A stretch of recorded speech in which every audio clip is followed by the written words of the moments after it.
আসসালামু আলাইকুম ওরহমতুল্লাহি ওবরাকাতু। মাহিন্স ইংলিশ একাডেমির পক্ষ থেকে সকলকে স্বাগতম। কেমন আছেন সকলে? আশা করি ভালো আছেন। আমিও আপনাদের দোয়ায় ভালো আছি। English grammar with Mahin sir কোর্সের ধারাবাহিক ক্লাস। আজকে আমরা খুবই গুরুত্বপূর্ণ একটা টপিক নিয়ে আলোচনা করব। আমরা দেখতে পাচ্ছি simple complex compound. Simple complex compound নিয়ে আমরা আলোচনা করব।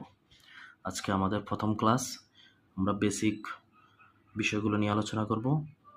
এই টপিকটা এমন একটা টপিক যেই টপিক থেকে সকল পরীক্ষাতে আসে। কোথাও আসে আইডেন্টিফাই করা, কোথাও আসে ট্রান্সফর্ম বা রূপান্তর করা।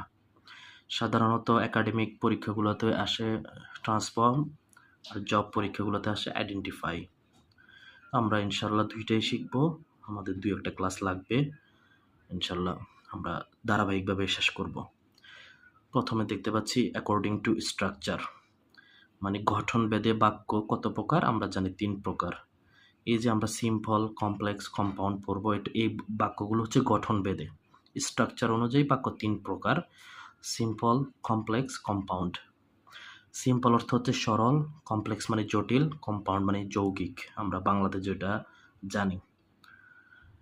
তো আমরা প্রথমত 3টা বাক্যের কিছু বৈশিষ্ট্য নিয়ে দেখি একটু।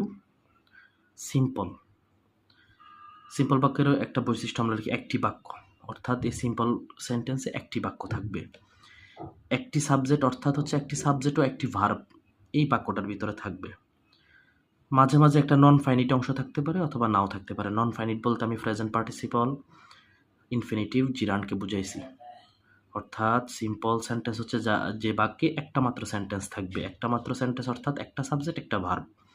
আর কিছু কিছু সিম্পল সেন্টেন্সে একটা নন ফাইনিট অংশ থাকে, প্রেজেন্ট পার্টিসিপল ইনফিনিটিভ জিরান্ড।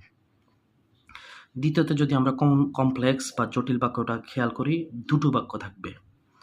দুটো বাক্যর ভিতরে দুইটা সাবজেক্ট দুইটা ভার্ব থাকবে, একটি সাবঅর্ডিনেট ক্লজ ও একটি প্রিন্সিপাল ক্লজ। এই যে দুইটা বাক্য থাকবে তার ভিতরে একটাকে আমরা বলবো সাবঅর্ডিনেট ক্লজ, আরেকটাকে বলবো প্রিন্সিপাল ক্লজ। সাবঅর্ডিনেট ক্লজ কাকে বলে? যে নির্ভরশীল পরাধীন বাক্য, আর প্রিন্সিপাল মানে স্বাধীন বাক্য। উভয় বাক্য বা ক্লজ সাবঅর্ডিনেট কনজাংশন দ্বারা যুক্ত থাকবে।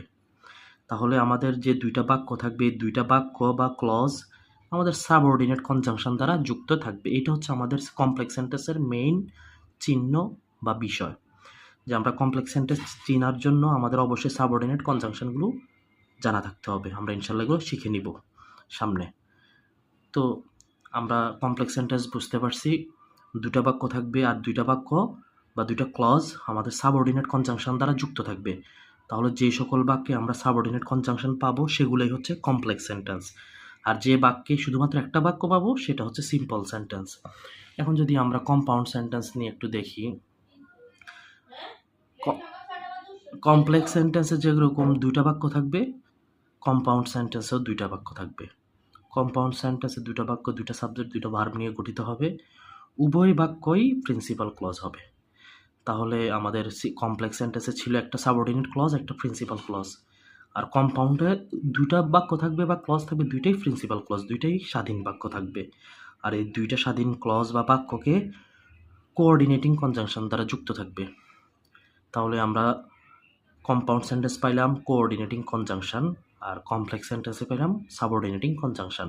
তাহলে আমাদের এই দুইটা বাক্য চেনার ক্ষেত্রে আমাদেরকে এই দুইটা বিষয় অবশ্যই ভালো করে শিখতে হবে, সাবঅর্ডিনেটিং কনজাংশন আর হচ্ছে কোঅর্ডিনেটিং কনজাংশন।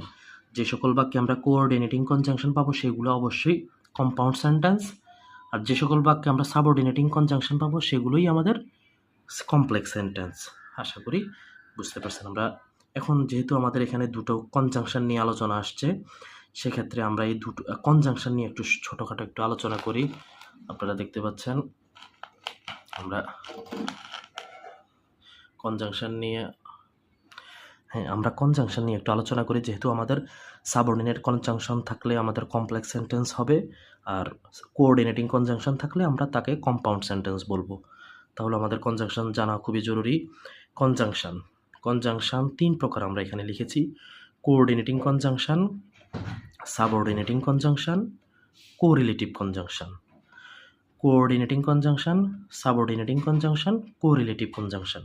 এই 3 প্রকার কনজাংশনগুলো আমাদের শিখে রাখা অতি জরুরি। তাহলে কোঅর্ডিনেটিং কনজাংশন কোনগুলো দেখেন? And or but, and or but, so for yet, else otherwise নর, দেন দেয়ারফর। এই যে এখানে 10-11টা কনজাংশন আছে, এগুলো শিখলেই এনাফ। তাহলে আমরা এগুলো মুখস্থ করে নিব। And or but, so for yet, else otherwise নর, দেন দেয়ারফর। এই ক্ষেত্রে আপনার বাট এবং ইয়েট একই অর্থ, বিপরীত অর্থ দেয়। অর এবং আদারওয়াইজ একই অর্থ দেয়।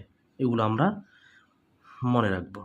তাহলে কোঅর্ডিনেটিং কনজাংশন এগুলো দেখেন দুটো স্বাধীন বাক্য যুক্ত করে, অর্থাৎ কোঅর্ডিনেটিং কনজাংশন দুটো স্বাধীন বাক্য যুক্ত করবে, আর যে বাক্যের ভিতরে কোঅর্ডিনেটিং কনজাংশন থাকবে সেগুলো হচ্ছে কম্পাউন্ড সেন্টেন্স, কম্পাউন্ড সেন্টেন্স হবে।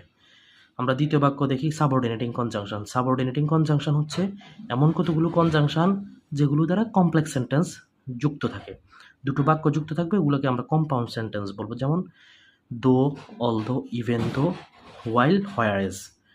দো, অলদো, ইভেন দো, হোয়ার, হোয়ারএজ এগুলো হচ্ছে বিপরীতমুখী।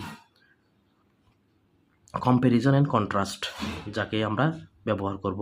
Since, as, because, so that, in order that, that এগুলো হচ্ছে কজ অ্যান্ড ইফেক্ট, কারণ এবং ফলাফলের ক্ষেত্রে এগুলো আমরা ইউজ করবো। আমরা এগুলো নিয়ে বিস্তারিত সামনে পড়ব। হোয়েন, হোয়েনেভার, বিফোর, আফটার, আনটিল এগুলো সময় নির্দেশ করে। If, unless, as if, as the, weather, provided that এগুলো হচ্ছে পসিবিলিটি এবং কন্ডিশন, শর্ত। তাহলে আমরা একটা অংশ, দুইটা অংশ, তিনটা অংশ, চারটা অংশ আলোচনা করছি। প্রথমটা হচ্ছে কম্প্যারিজন অ্যান্ড কন্ট্রাস্ট, দ্বিতীয়টা হচ্ছে কজ অ্যান্ড ইফেক্ট, তৃতীয়টা হচ্ছে টাইম ম্যানেজমেন্ট, চতুর্থটা হচ্ছে পসিবিলিটি অ্যান্ড কন্ডিশন। এগুলো নিয়ে আমরা পরবর্তীতে আলোচনা করব। আপাতত আমাদের এইগুলো মুখস্থ করতে হবে। এখানে 10-11টা, এখানে অল্প কয়েকটা মুখস্থ করলে এনাফ। এগুলো আরও আছে, এই অল্প কয়েকটা মুখস্থ করলাম। তৃতীয়ত দেখতে পাচ্ছি আমরা কোরিলেটিভ কনজাংশন। তাহলে আমাদের সাবঅর্ডিনেটিং কনজাংশন যে বাক্যে থাকবে সেগুলোকে আমরা চোখ বন্ধ করে আমরা কমপ্লেক্স সেন্টেন্স বলবো, আর কোঅর্ডিনেটিং যেগুলোতে থাকবে সেগুলোকে আমরা কম্পাউন্ড সেন্টেন্স বলবো। কোঅর্ডিনেটিং কনজাংশন দ্বারা দুইটা প্রিন্সিপাল ক্লজ যুক্ত থাকবে, সাবঅর্ডিনেটিং কনজাংশন দ্বারা একটা সাবঅর্ডিনেট ক্লজ আর একটা প্রিন্সিপাল ক্লজ যুক্ত থাকবে। কোরিলেটিভ কনজাংশন কোনগুলো? Not only, but also, either or, neither nor, very dot dot and, both dot dot and. এই যে কোরিলেটিভ কয়েকটা 5টা কনজাংশন, এগুলো হচ্ছে কম্পাউন্ড সেন্টেন্সে আমরা পাবো। তাহলে আমাদের কোঅর্ডিনেটিং কনজাংশনগুলো কম্পাউন্ড সেন্টেন্সে পাবো, কোরিলেটিভগুলো কম্পাউন্ড সেন্টেন্সে পাবো, কমপ্লেক্স সেন্টেন্সে শুধুমাত্র সাবঅর্ডিনেটিং কনজাংশন পাবো। তাহলে আমরা সাবঅর্ডিনেটিং কনজাংশন যেখানে দেখবো সেগুলো কমপ্লেক্স সেন্টেন্স, কোঅর্ডিনেটিং এবং কোরিলেটিভ যেগুলো দেখবো সেগুলো কম্পাউন্ড সেন্টেন্স। আশা করি বুঝতে পেরেছেন। আমরা এই মুহূর্তে কয়েকটা উদাহরণ দিয়ে যদি দেখি তাহলে বিষয়টা আরও ক্লিয়ার হয়ে যাবে। এক্সাম্পল, আমরা প্রথম বাক্যটা একটু দেখি। দো হি কট দ্য থিফ, যদিও সে চোরটিকে ধরেছিল, he did not punish him, সে তাকে কি করেনি, শাস্তি দেয়নি। এই দো একটা কনজাংশন, সাবঅর্ডিনেটিং কনজাংশন আমরা পড়েছিলাম। দো বিপরীতমুখী অর্থ দেয়। কম্প্যারিজন অ্যান্ড কন্ট্রাস্ট, তাহলে দেখেন সাধারণত হওয়ার কথা ছিল যেহেতু চোর ধরছে তাই শাস্তি দেওয়া, কিন্তু সে শাস্তি দেয় নাই, সেজন্য এটা বিপরীতমুখী দো ব্যবহার হয়েছে। এটা সাবঅর্ডিনেটিং কনজাংশন থাকার কারণে আমরা একে অবশ্যই কমপ্লেক্স সেন্টেন্স বলবো। পরবর্তী বাক্যটা দেখি। হি কট দ্য থিপ, সে চোরটিকে ধরলো, বাট কিন্তু ডিড নট পানিশ হিম, কিন্তু তাকে কি করলো না, শাস্তি দিল না। এটা হচ্ছে কম্পাউন্ড সেন্টেন্স, কারণ আমরা বাট পাইছি, and or but, coordinating conjunction বিপরীতমুখী ক্ষেত্রে ব্যবহার হয়েছে। উপরের বাক্যটা হচ্ছে কমপ্লেক্স, এটা হচ্ছে কম্পাউন্ড একই বাক্যের। আমরা নিচে দেখি। ইফ উই রিড বুকস, যদি আমরা বই পড়ি, we can enrich hour minds, আমরা আমাদের মনকে কি করতে পারবো, সমৃদ্ধ করতে পারবো। তাহলে দেখেন ইফ আসছে, আমরা পসিবিলিটি এবং কন্ট্রাস্ট কন্ডিশনে কনজাংশন, সাবঅর্ডিনেটিং কনজাংশন ইফ পড়ছিলাম। আমরা যদি একটু দেখি, এই যে ইফ সাবঅর্ডিনেটিং কনজাংশন, তাহলে ইফ আছে এটা আমরা চোখ বন্ধ করে এটাকে আমরা কমপ্লেক্স সেন্টেন্স বলবো। আর এখানে অ্যান্ড আছে, এটা কম্পাউন্ড সেন্টেন্স, কারণ এটা coordinating conjunction. He is not only name but also fool, এই নট অনলি বাট অলসো থাকার কারণে আমরা কম্পাউন্ড বলবো। Both thanked him and rewarded him, তাহলে বোথ ডট ডট অ্যান্ড আসছে, এটাও কম্পাউন্ড সেন্টেন্স বলবো। He is very weak and can not walk, সে খুবই দুর্বল যে হাঁটতে পারে না, তাহলে এই ভেরি ডট ডট অ্যান্ড আসছে, এটাকে আমরা কম্পাউন্ড বলবো। এই লাস্টের 3টা বাক্যে আমরা কোরিলেটিভ কনজাংশন পেয়েছি, আর উপরগুলোতে সাবঅর্ডিনেটিং এবং কোঅর্ডিনেটিং কনজাংশন পেয়েছি। আশা করি বুঝতে পারছেন। ইনশাল্লাহ আমরা পরবর্তীতে আজকের বিষয়গুলো বেসিক কিছু বিষয় নিয়ে আলোচনা করছি। শুধুমাত্র আইডেন্টিফাই কীভাবে করব, আমরা কীভাবে বাছাই করব কোনটা সিম্পল, কোনটা কমপ্লেক্স, কোনটা কম্পাউন্ড। সিম্পল যেই বাক্যতে একটা মাত্র ভার্ব থাকবে, একটা মাত্র সাবজেক্ট থাকবে, কোনো ক্ষেত্রে একটা নন ফাইনিট অংশ থাকতে পারে। কমপ্লেক্স হচ্ছে যে সকল বাক্যে সাবঅর্ডিনেটিং কনজাংশন থাকবে, যেমন সাবঅর্ডিনেটিং কনজাংশন, সাবঅর্ডিনেটিং কনজাংশন।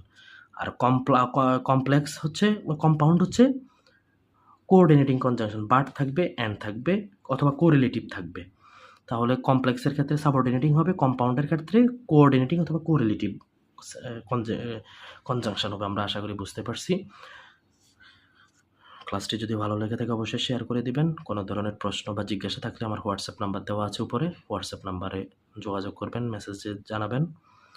আর কোনো ধরনের প্রশ্ন থাকলেও করতে পারেন। ইনশাল্লাহ ক্লাসটি বুঝতে পারছেন কিনা জানাবেন। আমরা পরবর্তীতে দ্বিতীয় ক্লাস নিয়ে উপস্থিত হব ইনশাল্লাহ। আসসালামু আলাইকুম।